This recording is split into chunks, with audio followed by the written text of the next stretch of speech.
own body, so that the renewing and regenerating of work done this way shall be productive of results. There is a reason for your being just where you are in the great plan of God, and it is your place to reject all suggestions of doubt, fear, discontent, and to listen for the instructions which you are to receive, not from an outside teacher, but from the greatest teacher in the whole all things, and show you all things if you are willing to listen for it and be guided by it. It knows better just what you need than anyone else does, for it has been with you through all your progress. Then reject the thought that you are not in your right place, that fate, destiny, or circumstances have bound you. The moment you realize that the law of God is operative within you, you will see what that law is. And if it means for you to go out from your present place, it will also furnish you a pillar of cloud by day and of fire by night.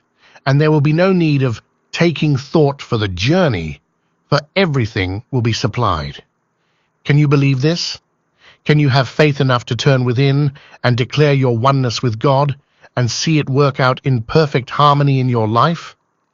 Even as I speak, I am guided in what I say to you, because I declare always the Father within, and give to you the message that he speaks to me. It shall bless you as it blessed me, and it shall not return to us void, but shall accomplish.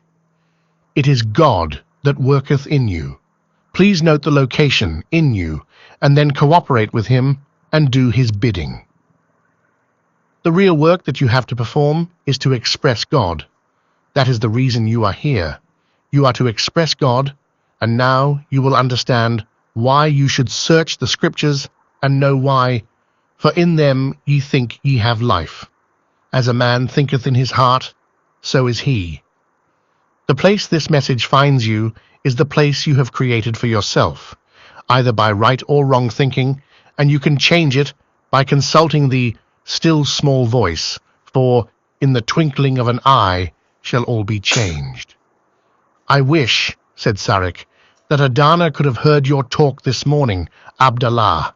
He would have never more turned to the stupid symbol of good luck, but would have grasped again the principle of overflowing goodness which floods our lives with more than we can accept. The rug will bring him great joy, said Abdullah. It is a thing of beauty. Its exquisite colors, so perfectly matched and blended, are a lesson of harmony and quiet, and show the mind of the maker. And perhaps the principle which you have woven into every stitch and tied into every knot will someday reach out to him and make him see the true God, who knows no such thing as luck. Lesson 3, Treatment. There was a gorgeous array of color as the men assembled for the evening talk of Abdullah. They came from the four corners of the city, each bringing a beautiful rug upon which to kneel or sit, their long, flowing gowns and turbans making a particularly attractive picture against the somber grey of the walls. Presently, the warm, sweet voice of Jethro was heard singing while he played his harp. Call upon the Lord, and he will answer thee. As the music died away, a hush fell over the assemblage as Abdullah took his place before them. My friends, he began, I shall speak to you tonight on the subject of treatment. It is a vital thing to speak of, for it is the practical appliance of prayer and is a thing which concerns us all very much. There are as many kinds of treatments as there are kinds of prayers. Some are beseeching treatments, some are defiant treatments, some are I've done my part, now do yours treatments, and some are practical applications of the word, which heals instantly. After a child has learned to read, there is no need of having him recite the alphabet every time he begins to read to make sure that he has not forgotten anything. He has advanced from single letters to groups of letters, from groups of letters to groups of words and phrases, and from phrases to completed sentences. The same is true in treatment. As a man advances in the knowledge of what treatment is, he ceases to go round and round to arrive. He makes a short, direct cut and hits the center on the first shot. The way to begin a treatment is by denial, a quick, sharp denial of the lie, as if by one swipe of the hand you wiped out the existence of a mistake on the blackboard or removed the dust from a chair. This denial should not be labored or difficult. It should be done with authority and without any acceptance of the condition as a reality. There is nothing to fight or to fight with, for all is harmony and peace. After the quick denial has been made, the next thing is to back up your denial with the affirmation appropriate to the condition. It is a good thing to discipline the thinking and to train the mind so that it will call forth the direct antidote for error. In materia medica, certain things are used to antidote others, and a wise physician will have these at his fingertips. The same is true in overcoming. There are certain statements which, when understood and properly applied, act quickly and get results. I do not wish to convey that one must stop and search about for the particular thought which will counteract the trouble. He should so train his thoughts in times of peace and poise that, when the storm breaks, he is prepared to meet any emergency. Do you know that within the sacred scrolls there is something that will antidote every error of the flesh? You can find and use it. You can catalogue these things as you study and make them yours, so that when the evil times come, you can defend yourself. As an illustration, we will take a test case. Suppose a man were to fall and sprain his leg. What affirmation, after the denial of no accidents are possible to God's man, would you make? They shall bear thee up in their hands, lest thou dash thy foot against a stone. Can you think of a more complete treatment than that? Is there anything that is not wholly covered? If this statement is applied quickly enough and with proper understanding, it is much more apt to bring about an instantaneous demonstration than if the person began with the statement, God is good is God is all is good, etc., until he came to the place where he could say, nothing evil can come from God. We know that wonderful things have been done by this crawling method of reasoning, but now weebs in thought. We have grown up and have come out from among them. We are now about to come into our authority and dominion. When the word is spoken, it is done. When you treat, you enter the secret place, and there you find the Father within. You ally yourself with him and speak the word of healing to any evil or wrong condition. Do not be afraid to say, I will come and heal you. There need be no fear as to who does the work. Jesus used such expressions freely, and he told us to follow after the example set for us. When you are called to help, it is because your light has been shining brightly enough to make an impression on the pilgrim who is seeking help. Then do not deny anyone this help. When anyone reaches out to you, they want your aid, not someone to whom you may refer them. Another thing is this: they can get the help they are seeking from you. They have, in their limited way, been led to the place where help lies, and if it be you, do not deny them this.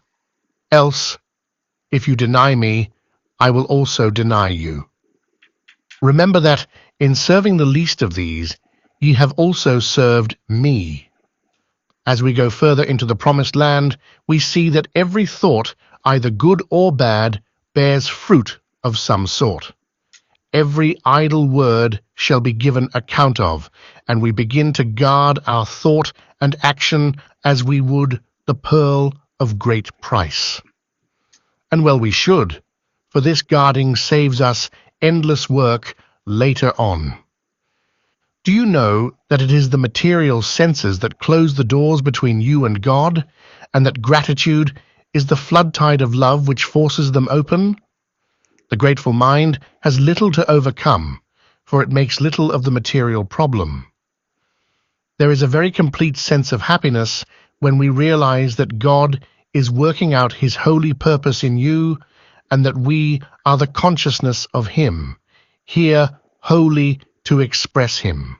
Again, I bring to your mind the importance of clearing the mind in the morning. Relax, let go, and bless everything.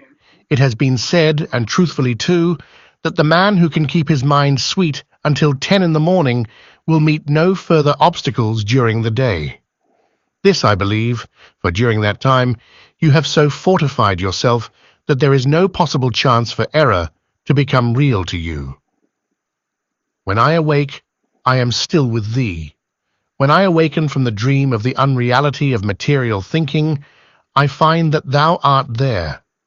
This blessed thought, that God is always where he was and is already ready to cooperate with us, makes us want to keep close to him. Start the day right. Cleanse the mind of all hatred, fear, strife, failure, and discouragement.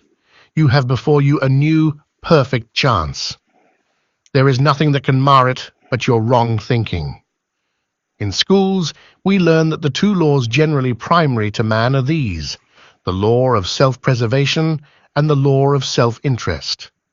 We do not have to stress the fact that this is true materially, for all around us we see it. But turning spiritually to man, we find that the same thing is true there also. We are constantly working in truth to have better health, more riches, better homes, and more peaceful surroundings. We are constantly trying to bring more of the Christ power into play in our lives, and this is right too, for there is no better way to help than by making ourselves strong and well. When you manifest strength and health, you are a living example of your faith. When you manifest supply in abundance and at the same time follow closely after the Christ, you are only bringing out one of the divine laws. To be perfect, man must bring out all the various phases of mind. We must be every whit whole. In order to have, we must give. The open mind can receive more than the closed one, and the same is true of the hand. If your mind is shut up, grasping the seed of truth, it cannot grow, and consequently, it cannot multiply. We must give to have. Pour out your love abundantly to everyone who asks, and it shall come bounding back to you tenfold. I have never known this to fail. I have always received tenfold for everything I have given out. If I give health, through the understanding of principle, to another, I by that giving get a better sense of health than I had before. Every time I prove the law of God for another, I am more convinced that it is the truth, and am made that much stronger in the truth. The old idea of sacrifice is but the new idea of giving. The thing that we offer up is that which we get back tenfold. There is a law behind this. If you are afraid to give, it is a sure sign that your consciousness of God is very small, and that you believe you have wrenched away from him all that you can possibly get, and will not let it go. If you know that you are a medium and channel through which all good flows from God to man, you will know that as long as the channel is open, there is plenty of substance to flow through it. Fear not, it is your Father's good pleasure to give you the kingdom. The kingdom is within you, and you can possess it by entering into a co-partnership with God, by asserting your birthright, coming out with authority, because you are a joint heir with Christ. When you study and realize there is nothing that can separate you from the source of all good, then you know that what you give is not yours, but the Father's, and thus you know you cannot be impoverished by letting it go. When man is born again, he passes along the way our Master went. First comes the birth of the new idea, then the grand and glorious awakening to the truth, later the baptism. Up to this point, the young overcomer makes big strides. Then comes the temptation, wherein he is thrown down from the mount into the valley of depression and despair. He now has his wings clipped because he did not have the understanding to sustain his ethereal flights. After his temptation, he starts upward again, more determined than ever to win and wear the crown. Temptation again dogs his footsteps and lurks behind him.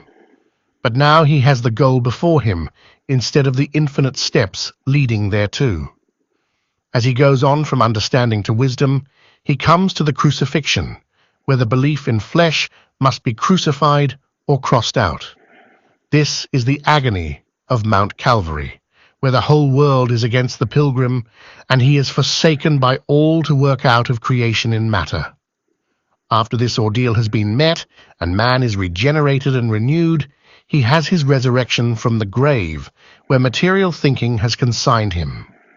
The material man says, "You might just as well be dead."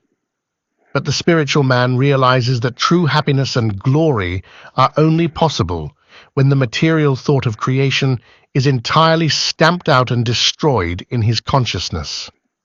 After he is resurrected, he makes his ascension and knows matter no more as a reality.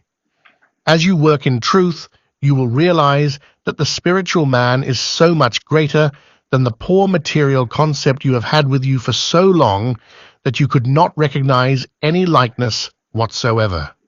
It is like an artist who conceives a beautiful picture in his mind and tries to reproduce it on canvas. Yet even the best of them admit their complete failure and know that the real picture resting in mind is infinitely more beautiful than their best efforts. So it is with the spiritual man. The material man which is seen is a poor counterfeit of the picture or concept held in mind. Lesson 4. A thought for the day. All cause is mental. The effect will take care of itself. If you want health, don't think sickness. If you want wealth, don't think poverty. All cause is mental. Make note of this and take a check on yourself during the day to see how many times you have slipped over into wrong mental patterns. All cause is mental. The effect will take care of itself. I want to impress upon you the importance of this. Do you sow the cause of something today and then fuss about the effect tomorrow? Look to the cause. A muddy stream, when cleared at the source, will usually clear as it empties into the ocean. The effect will follow the cause. Everything starts in mind.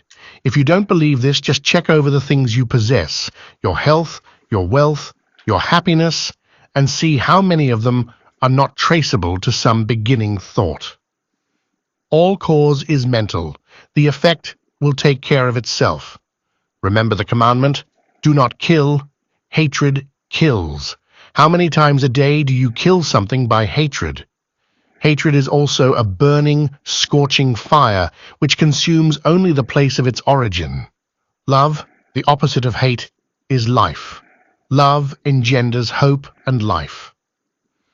How many times a day do you stimulate new action by your love?